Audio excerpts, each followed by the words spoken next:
The sun doesn't shine every day. The storms will come.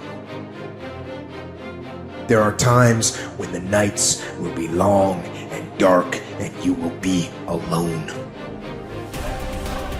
There will be times when the darkness seems to consume everything. But don't let it consume you. We all fail. It's okay. What is not okay is that when you fail, you stay down. Whoever stays down is a loser. And winners will fail and get up. Fail and get up. Fail and get up. You always get up. That is a winner. I can accept failure. Everyone fails at some point. I cannot accept not trying. It is your losses that will humble you. It is your losses that will give you a drive. It doesn't matter about what happened yesterday. It doesn't matter what happens to you. The only thing matters, what are you going to do about it? As long as you're here, you have a chance to transcend yourself. You can decide that you're going to stand up to life. It's necessary you take responsibility for it. That you don't give up, that you don't take any objection or disappointment or defeats personally. So yes, I'm in charge here. I'm going to do something about this situation. When you embark this journey, you must know that it's going to go down before it comes up. But when it comes up, it's going to go so much higher than you've ever been. Sacrificing today for tomorrow's betterment. But if you didn't know that, you didn't prepare for that, you think something's wrong, maybe it's time to stop. No, it's time to move even further. You have to be equipped mentally to endure this process. Knowing what you're about to go into is step one. Knowing it's an uphill battle, but a winnable one and one that's achievable.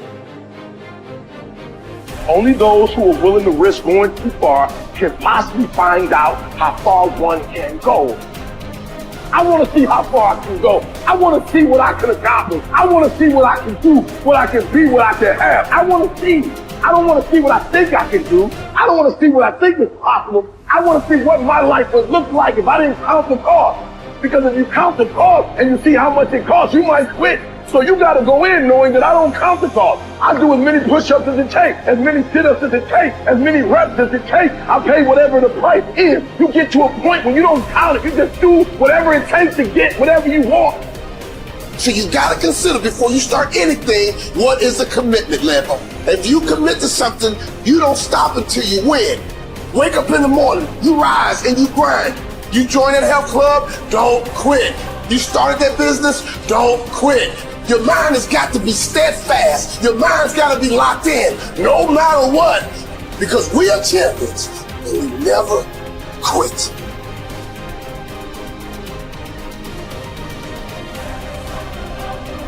The official definition of self-discipline is the ability to control one's feelings and overcome one's weaknesses.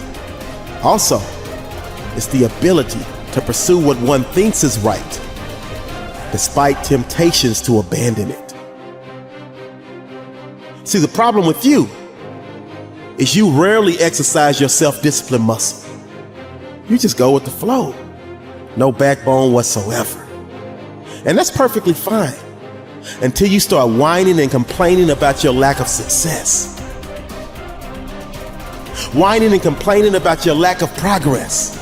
Whining and complaining that you're not gaining any momentum and you can't seem to get ahead in life. You're wasting a bunch of percentage here. We have 80 more percent that we're not tapping into because in this other 80% is suffering, pain, failure, self-doubt, darkness, and then a whole bunch of light. But to get to this light, we gotta go through all of this. So a lot of us know that. I can get over here, but over here, man, this is much better because I gotta go through this journey that is not fun. This from 20 to 100%, this shit in between is not fun. So we decide to live over here. So everybody goes, how do you do that? You know exactly how to do it. You know exactly, it's not a magic trick. There's nothing I talk about that's a magic trick. It's all back down to a very primitive mindset of we just act to you. It's like breathing. Breathing becomes normal.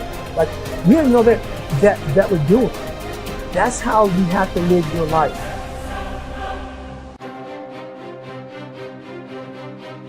Truth of the matter is that you have a lot of potential as a child, but none of that is capable of manifesting itself as freedom before you become disciplined. And discipline is a matter of the imposition of order, and the order is necessary, especially for people who are hopeless and nihilistic. And what does it mean? Well, it doesn't mean, geez, I hate getting up at 8 o'clock in the morning to get ready for work. That just means that you're not very disciplined, you know, or maybe that it might mean something deeper. But I'd start with lack of discipline before, you know, rearranging your whole life. Because you might say, well, I hate getting up at 8 o'clock in the morning no matter what I'm doing, and then it's not your job. I don't mean don't do difficult things. I mean, watch yourself, and if you see that you're doing things that make you hate yourself, then consider the cost of continuing. You know, if something's valuable, you'll make sacrifices to attain it. That discovery of sacrifice, I think that's what separates human. It's one of the primary factors separating human beings from animals. Because we discovered that we could let go of something we value in the present, and we would gain something we value even more in the future. When that alarm clock goes off at 4 or 5 in the morning, your mind says no. You just say, this is what we do. It's what we do now. Because to get to where you want to go, the amount of pain involved, I'm not saying physical, I'm not saying you got to break yourself off. The amount of mental pain of how many times you're going to have to do something that you don't want to do to get to where you want to go. When I was 297 pounds and I was fat as hell trying to be a Navy SEAL, the scariest thing in the world to me, even to this day, was that could have been the rest of my life. I thought then I was trying hard. That's the scariest thing in the world. I thought then, 297 pounds, working for Ecolab, spraying for cockroaches, making $1,000 a month. I thought that was me at my 100% potential. Come to find out, a few years later, I wasn't anywhere near that. 106 pounds less, graduate Navy SEAL training, went on to do all these other things. Looking back on that was me trying hard. That's why people gotta understand, what is in us, we have no idea until we start trying hard. And I mean really trying hard, when you're obsessed with, hey, this is my new norm. My new norm is that, wow, this isn't always fun. It's not always meant to be fun. And that's when you know you're trying hard. As C.S. Lewis said, hardships often prepare ordinary people for an extraordinary destiny. People look at their past to decide who they are. People look at their past to decide who they can be. But the problem is, oftentimes, people mistake difficulties, suffering, pain, for being bad, being less than, being broken, and it erodes their sense of self-esteem. It erodes their sense of self-worth. But nothing could be more opposite from the truth, because in reality, no matter what you've gone through, no matter how hard it was, all of it was shaping you into the person that you can become. The hardships, the difficulties, the pain, the suffering, all of that makes you tougher. It is literally in the difficulties that you begin to find just how much you're capable of. It's in the suffering that you find out how resilient you are. It's in the pain that you can rise up and get tough.